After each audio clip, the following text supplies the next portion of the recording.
बिस्मिल्लाहिर्रहमानिर्रहीम। अस्सलाम वालेकुम स्टूडेंट्स, कैसे हैं आप सब। उम्मीद करता हूं कि आप सब खैरियत से होंगे। तो स्टूडेंट्स, आज हम इनिशियली स्टार्ट करने जा रहे हैं मैथ्स क्लास 10। तो जल्दी से हमारे चैनल को सब्सक्राइब कर लें ताकि मैथ्स क्लास 10 के हवाले से आपको कोई कन्फ्यूजन बाकी ना रहे और आपके साथ साथ सारे तमाम कॉन्सेप्ट्स क्लियर होते जाएँ। तो स्टूडेंट्स, चलें शुरू करते हैं।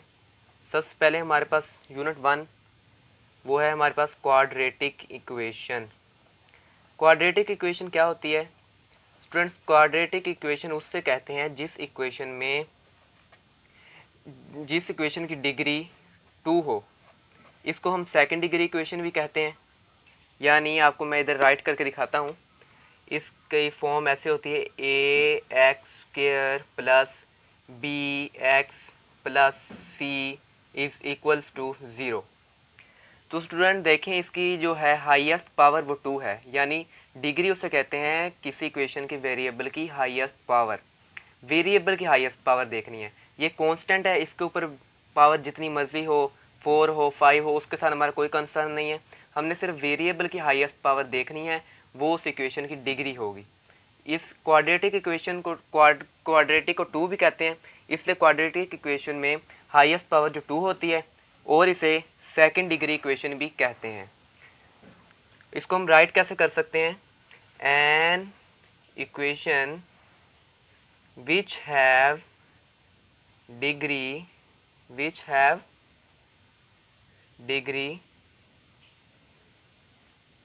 Is 2 as in equation 1। तो ऊपर आपको दिखा दिया कि डिग्री जो है वो 2 है, उसको हम कहेंगे क्वाड्रेटिक इक्वेशन। क्लियर होगी बात। और इसकी एक मेन बात, इसमें ये जो है कंडीशन ये लाजमी होनी चाहिए, a is not equal to 0। अगर आपके पास सवाल आ जाता है क्वाड्रेटिक इक्वेशन लिखने के बारे में और आप ये कंडीशन नहीं लिखते a is not equal to 0, तो वो आपके नंबर काट सकता है। क्योंकि अगर आप a को 0 के इक्वल कर देंगे, x का स्क्वायर या 0 से मल्टीप्लाई होगा तो वो 0 हो जाएगा। जो हमारी हाईएस्ट पावर जो 2 है वो हमारी ख़त्म हो जाएगी, तो ये क्वाड्रेटिक इक्वेशन नहीं रहेगी। इसलिए ये कंडीशन लिखना लाजमी है। इसको हम ये जो हमारे पास है ax² plus bx plus c is equal to 0, अगर वो कहें कि जनरल फॉर्म लिखें तो फिर भी आपने यही लिखनी है। अगर वो कहें कि स्टैंडर्ड फॉर्म लिखें क्वाड्रेटिक इक्वेशन की, फिर भी आपने यही लिखनी है। स्टैंडर्ड और क्वाड्रेटिक इक्वेशन भी कहते हैं इसे। होगी क्लियर बात। उसके बाद हमारे पास आती है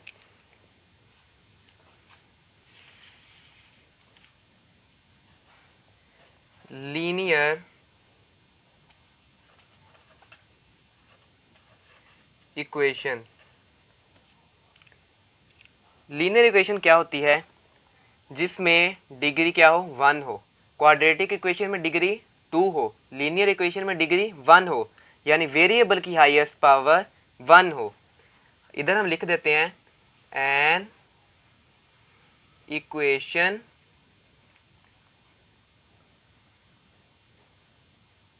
which have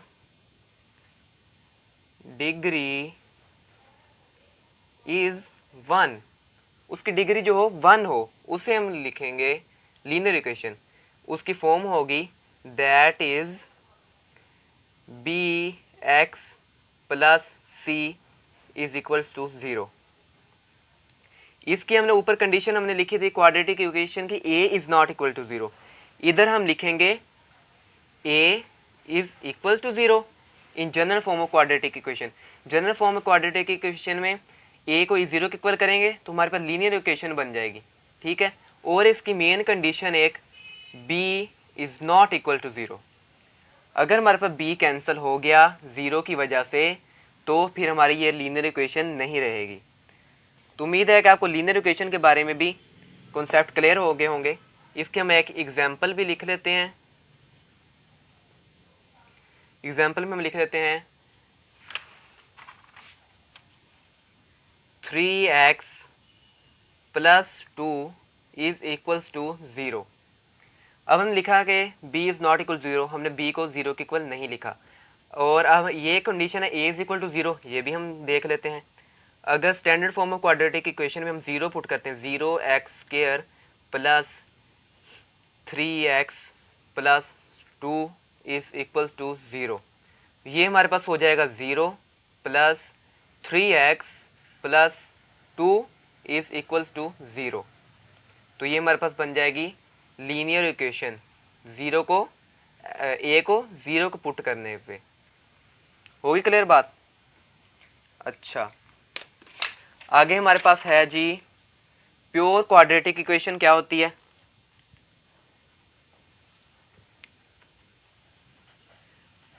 pure quadratic equation, students pure quadratic equation वो होती है जिसमें standard form of quadratic equation में अगर हम b को 0 के इक्वल कर दें तो बन जाएगी हमारे पास प्योर क्वाड्रेटिक इक्वेशन। यानी हम इधर लिख सकते हैं if b is equals to 0 in standard quadratic equation, then it becomes pure quadratic equation। तो इधर हमने लिखा कि अगर हम b को 0 के इक्वल कर दें standard form of quadratic equation में तो हमारे पास क्या बन जाएगी, प्योर क्वाड्रेटिक इक्वेशन। तो हम चेक कर लेते हैं कैसे बनेगी हमारे पास। ax² प्लस b को हम 0 कर लेते हैं, 0x plus c is equals to 0, ये हमारे पास एज इट इज़ आ जाएगा। ये 0 लिखा था, 0 आ जाएगा, plus c is equals to 0। तो ये हमारे पास बन जाएगी प्योर क्वाड्रेटिक इक्वेशन। इसके हम एग्जांपल्स देख लेते हैं एक दो, ताकि आपके कंसेप्ट मज़ीद क्लियर हो जाएं प्योर क्वाड्रेटिक इक्वेशन के हवाले से। इसकी एग्जांपल में आ जाएगा 3x² plus 7 is equal to 0, x² plus 5 is equal to 0। इधर कोफिशिएंट 3 था, इधर 1 है। जिसके वेरिएबल के साथ कोई कोफिशिएंट ना हो उसको 1 कंसीडर किया जाता है। x² is equal to 0, constant इसके साथ भी है प्लस 0, तो ये भी हमारे पास प्योर क्वाड्रेटिक इक्वेशन बन जाएगी। उम्मीद है कि आपको pure quadratic equation, linear equation और quadratic equation, standard form of quadratic equation के बारे में किसी किस्म की कन्फ्यूजन नहीं रही होगी। तो हम आगे शुरू करेंगे एक्सरसाइज 1.1। चलें स्टार्ट करते हैं। तो चलिए स्टूडेंट्स चलते हैं एक्सरसाइज की तरफ। एक्सरसाइज 1.1 शुरू करेंगे अभी हम। उसमें क्वेश्चन उन्होंने पूछा गया है कि right the following quadratic equations in standard form and point out pure quadratic equation. तो आपको पता है कि स्टैंडर्ड फॉर्म क्या होती है, प्योर क्वाड्रेटिक इक्वेशन क्या होगी, उसके बारे में आपका कंसेप्ट क्लियर है। तो हम क्वेश्चन को सोल्व करते हैं। तो पहला क्वेश्चन हमारे पास उन्होंने दिया हुआ है x plus 7 x minus 3 is equals to -7। तो इसको हम क्या करेंगे सोल्व करने के लिए, इधर हम सबसे पहले सॉल्यूशन लिख लेंगे। सॉल्यूशन, अब ये दोनों आपस में मल्टीप्लाई हो रहे हैं, मतलब ये जो है फैक्टर ये इन दोनों से मल्टीप्लाई हो रहा है, मतलब ये वाली वैल्यू भी इन दोनों से, ये वाली वैल्यू भी इन दोनों से मल्टीप्लाई हो रही है। तो हम इनको अलग अलग लिख लेते हैं। x into x minus 3 plus 7 into x minus 3 is equals to -7। Clear होगी बात? उसके बाद हम मतलब इसको x को भी इन दोनों से मल्टीप्लाई कर दिया, 7 को भी दोनों से मल्टीप्लाई कर दिया। अब अंदर मल्टीप्लाई करते हैं, x को x से मल्टीप्लाई करेंगे बन जाएगा x² -3 और x बन जाएगा -3x प्लस 7x और माइनस और प्लस जब मल्टीप्लाई होते हैं तो आंसर क्या आता है, प्लस माइनस माइनस, 7 3 ज़ा 21 इज इक्वल्स टू -7। ठीक है, अब आगे चलते हैं हम। एक्स स्क्वायर और ये है +7x -3x, +7 है, उसमें से 3 को निकाल देंगे, कितना बचेगा हमारे पास, +4x, बड़ी रकम वाला साइन आएगा साथ। ठीक है, 7 इधर आके प्लस का हो जाएगा, +7 is equals to 0, x square +4x, अब -21 है और +7 है, प्लस माइनस माइनस करना हमने माइनस है, और जो साइन लगेगा वो बड़ी रकम वाला लगेगा। -21 के साथ माइनस है तो हम इसको लिखेंगे -21 + 7 इज इक्वल्स टू -14। 21 में 7 निकालें तो कितना बचता है, 14। अच्छा, क्वेश्चन में कहा हुआ उन्होंने कि स्टैंडर्ड फॉर्म में लिखें, स्टैंडर्ड फॉर्म में हमने लिख दिया। अब उन्होंने आगे क्या पूछा हुआ है कि अब बताएं कि ये प्योर क्वाड्रेटिक है, तो ये तो प्योर नहीं है। प्योर के लिए तो हमने क्या कहा था, अगर ये जो है ये वैल्यू x ये ख़त्म हो जाए फिर उसको प्योर करेंगे, तो ये तो सिंपल क्वाड्रेटिक है, तो हम इसके आगे लिख देंगे क्वाड्रेटिक। तो ये पहला पार्ट सोल्व हो गया, चलते हैं नेक्स्ट पार्ट की तरफ। स्टूडेंट सेकंड पार्ट हमने नोट कर लिया है, तो इसके लिए अब ये आ गई है फ्रैक्शन। तो फ्रैक्शन को ख़त्म करने के लिए हमारे पास एक तरीका होता है, एलसीएम जो डिनोमिनेटर्स का एलसीएम लेकर उसको सब के साथ मल्टीप्लाई कर देंगे, जिसकी वजह से ये डिनोमिनेटर हैं कट जाएंगे। तो एलसीएम हमने इधर लिख लिया, multiply each term by the LCM of denominators that is 21। LCM क्या होता है, common multiply by non common. इन दोनों में कॉमन चीज़ तो कोई भी नहीं है, इसलिए common multiply by non common कर लेंगे, दोनों ही नॉन कॉमन है, तो दोनों को 7 × 3 क्या आएगा, 7 × 3 इज इक्वल्स टू 21। सही है। अब इधर हम ये सोल्व करेंगे, सब के साथ मल्टीप्लाई करना है 21 को, 21 into x square +4 / 3 -21 into x / 7 is equals to, जो दूसरी साइड पे है इज इक्वल उसको भी मल्टीप्लाई करना है, ये नहीं कि उसको छोड़ देना है, बोथ साइड पे, इस साइड पे भी उस साइड पे भी डिनोमिनेटर कैल्शियम को दोनों साइड्स पे मल्टीप्लाई करवा देना। इसकी वजह से हमारे पास क्या होगा, डिनोमिनेटर कट जाएंगे, 3 1 ज़ा 3 3 1 ज़ा 3 3 7 ज़ा 21 7 1 ज़ा 7 3 ज़ा 21। क्लियर होगी बात। डिनोमिनेटर हमारे पास कट गए हैं तो ये हमारे पास थोड़ी आसानी होगी हमारे लिए। 7 into x square +4 -3 x is equal to 21 1 ज़ा 21। 7x स्क्वायर, 7 को अंदर मल्टीप्लाई करेंगे, 7x स्क्वायर को मल्टीप्लाई करेंगे 7x स्क्वायर प्लस 7 4 ज़ा 28 -3x 21, इधर पॉजिटिव है इधर आके नेगेटिव हो जाएगा, उधर प्लस था इधर आके माइनस का हो जाएगा, इज इक्वल्स टू 0।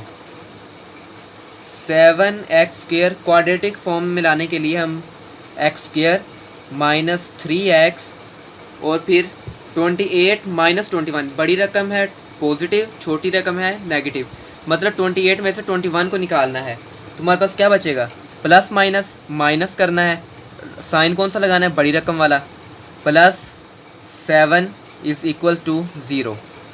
और क्वेश्चन में उन्होंने कहा हुआ है कि पॉइंट आउट करें प्योर क्वाड्रेटिक इक्वेशन, तो ये क्वाड्रेटिक इक्वेशन है नहीं, वो तो आपको पता है कि अगर ये वाली टर्म ख़त्म होगी तो फिर हमारे पास प्योर क्वाड्रेटिक इक्वेशन बनेगी, वरना ये क्या है हमारे पास 7x square -3x + 7 is equal to 0, ये तो हमारे पास है क्वाड्रेटिक इक्वेशन, तो ये हम उसको पॉइंट आउट कर देंगे। क्लियर हो गई। तो हम चलते हैं तीसरे पार्ट की तरफ। तो स्टूडेंट्स तीसरा पार्ट भी हमने नोट कर लिया है, तो इसमें भी फ्रैक्शन है, डिनोमिनेटर को हमने ख़त्म करना है। तो पिछले क्वेश्चन में आपको बताया जिस तरह वही तरीका इधर इस्तेमाल होगा, ईच टर्म को मल्टीप्लाई कर देंगे एलसीएम के साथ डिनोमिनेटर के, multiply each term bye LCM that is LCM क्या है हमारे पास, x और x प्लस 1। ये x कॉमन नहीं है, अगर इसको हम 0 के इक्वल करें तो ये x की वैल्यू 0 आएगी, इसको 0 के इक्वल करें तो -1 वैल्यू आएगी। ये इनमें से ये कॉमन नहीं आएगा, प्लस माइनस में चीज़ कॉमन नहीं आती। ठीक होगी बात। तो अब ये दोनों हैं non common, x into x plus 1, ये एलसीएम हमने ले लिया, common multiply by non common, ये 1 है हमारे पास। सही है। अब इसको कर देना एलसीएम को सारी टर्म्स के साथ multiply. Let's see, x plus 1, ये हमारे पास एलसीएम। अब ये अंदर वाली वैल्यू हमने लिख ली, x प्लस 1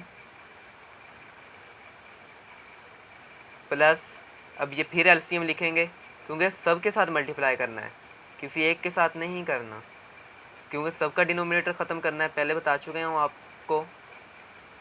तो ये भी हो गया, इज इक्वल्स टू, इक्वल के दूसरी साइड पे भी एलसीएम को मल्टीप्लाई करना है, ये भी क्लियर होगी ये बात। इधर ये 6 आ जाएगा, यहाँ में थोड़ा वीडियो कटिंग का इशू आ गया। x प्लस 1 से कट जाएगा क्योंकि मल्टीप्लाई हो रहा है, ये डिवाइड हो रहा है, ये कट जाएंगे आपस में। इधर x है तो ये x से कट जाएगा।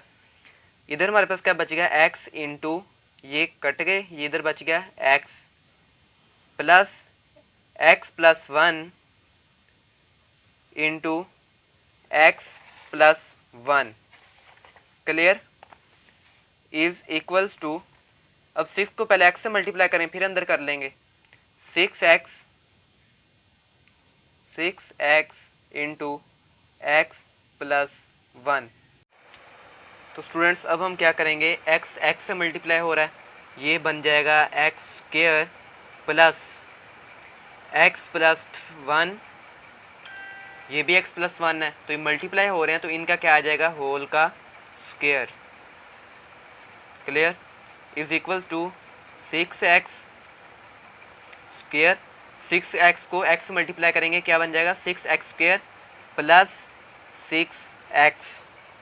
ठीक है, तो आगे चलते हैं। इधर हमारे पास आ गया x स्क्वायर प्लस, इधर हमारे पास x प्लस 1 होल स्क्वायर, ये हमारे पास फार्मूला ओपन हो रहा है a plus b whole square वाला, जो होता है a square plus b square plus 2ab। तो हम इसको फार्मूला ओपन कर लेंगे, a square plus b square plus 2a, हमारे पास क्या है x, b क्या है 1, फॉर्मूला ओपन हो गया, a square plus b square plus 2ab is equals to 6x square plus 6x। ठीक है, अब इधर आ गया x square plus x square, plus हो रहे हैं, x स्क्वायर प्लस 1 का स्क्वायर, ये 1 का स्क्वायर एज इट इज़ 1 ही आ जाएगा क्योंकि 1 की पावर जितनी भी हो तो वो 1 ही रहता है।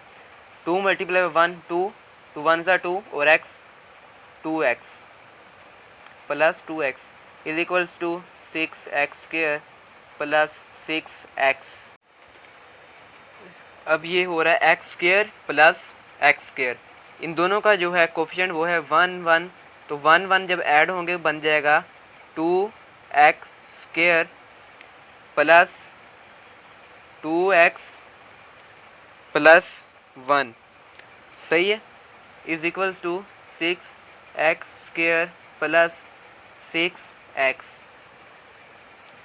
आगे हम देखते हैं, इधर है 6x स्क्वायर, इधर है 2x स्क्वायर, तो हम 2 को उधर ले जाके माइनस कर देंगे, इज इक्वल डालिया हमने 6x स्क्वायर माइनस 2, इधर आ क्या हो जाएगा माइनस, उधर पॉजिटिव था, x square plus 6x minus 2x, 2 उधर पॉजिटिव था, इक्वल के दूसरी साइड पे आया तो क्या हो गया माइनस 2x, आगे आ जाएगा प्लस 1 इधर था, इक्वल के दूसरी साइड पे आ जाएगा -1 हो जाएगा। आगे हम इसको करते हैं सॉल्व।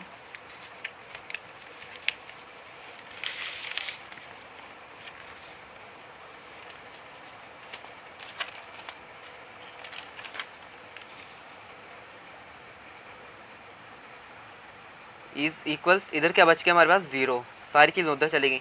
6x² माइनस 2x², कितना बचेगा? 6 में 2 माइनस करेंगे कितना बचता है?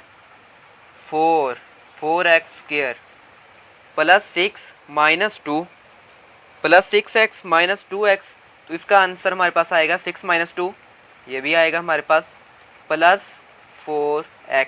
बड़ी रकम का साइन पॉजिटिव है इसलिए 4 के साथ भी पॉजिटिव साइन ही आएगा। सही। इधर आ गया -1, या इसको ऐसे लिख लेते हैं हम क्वाड्रेटिक इक्वेशन की फॉर्म में, 4x² प्लस 4x माइनस 1। तो क्या क्या ये प्योर क्वाड्रेटिक इक्वेशन है? नहीं, ये हमारे पास सिंपल क्वाड्रेटिक इक्वेशन है, क्वाड्रेटिक। तो जहाँ पे हमारे पास प्योर क्वाड्रेटिक इक्वेशन होगी उसको हम पॉइंट आउट कर देंगे, अगर नहीं है तो बस सिंपल क्वाड्रेटिक लिख दें। उसकी आपको पहचान हो गई है, 4x² प्लस 4x माइनस 1। जैसे जैसे आगे हम सवाल सॉल्व करते जाएंगे आपकी कन्फ्यूजन्स वगैरह दूर होती रहेंगी। ओके गाइस, उम्मीद है कि आपको इन सवालों की समझ आ गई होगी। टेक केयर, अल्लाह हाफिज़, मिलते हैं नेक्स्ट वीडियो में।